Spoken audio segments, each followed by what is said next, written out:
So here's another daily do from your local dermatologist.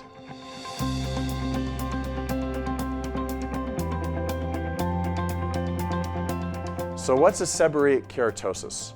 And you might have heard them called as barnacles on the ship of life, or you might have heard them called wisdom spots, or any sort of other name for them.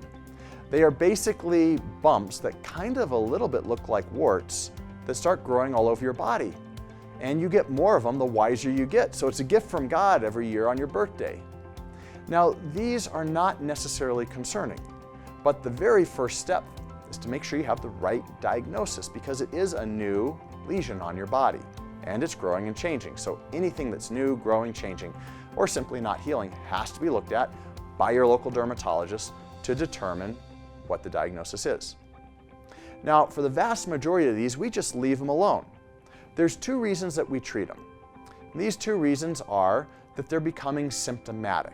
In other words, they're rubbing on your clothing, or they're on your eye and they're blocking your vision, or they're itchy and bothersome, you're scratching them, or they bleed, or something like this. So they're symptomatic.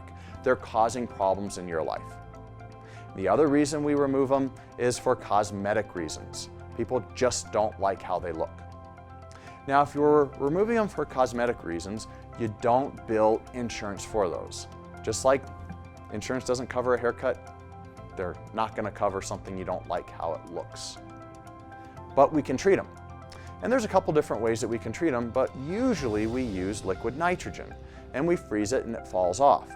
So please watch our liquid nitrogen video, or the cryosurgery video, so that you know what that entails.